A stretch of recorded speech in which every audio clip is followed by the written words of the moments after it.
علماء تفسیر نے بیان کیا کہ اس سے مراد وہ لوگ ہیں جو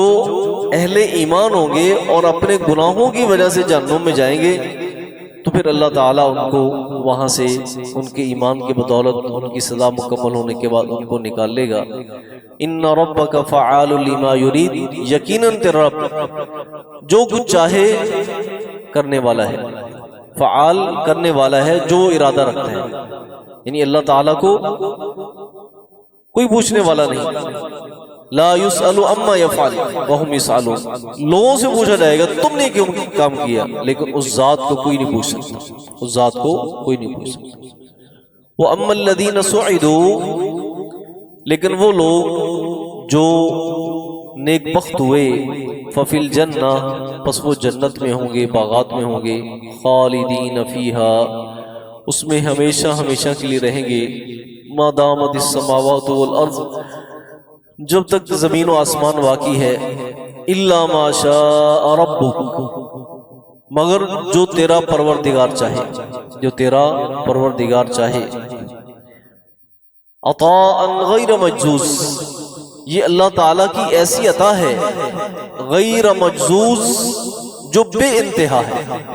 جو بے انتہا ہے، یعنی جنت میں اللہ تعالیٰ اہل جنت کو جو اپنی نعمتیں عطا کریں گے وہ بے انتہا نعمتیں ہوں گی، جن کا کوئی اخیر نہیں ہوگی، جن کا کوئی اینڈ نہیں ہوگا۔ فلا تک فی مریۃ مما یعبد ہؤلاء، بس آپ جناب ان چیزوں کے بارے میں شک میں نہ رہیں جو یہ عبادت کرتے ہیں، جو یہ عبادت کرتے ہیں، یعنی کفار مکہ یہ کس طرح عبادت کرتے ہیں؟ ما یعبدون الا کما یعبد آباؤہم، یہ نہیں عبادت کرتے مگر اسی طرح جس طرح ان کے باپ دادا عبادت کرتے تھے، یعنی اپنی اس پرانی ڈگر پر چلے آ رہے ہیں،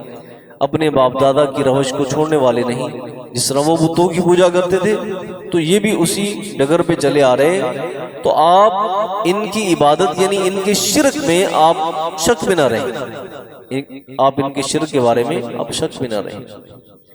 وَإِنَّا لَمُوَفُّوهُمْ نَصِيبَهُمْ، ہم ان کو ان کا پورا پورا حصہ دیں گے، ہم ان کو ان کا پورا پورا حصہ دیں گے، غیر منقوص، بغیر کسی کمی کے، کوئی نقص یعنی کوئی کمی نہیں کی جائے گی، یعنی جو انہوں نے شرک کیا ہوگا اس کی ان کو سزا پوری پوری ملے گی،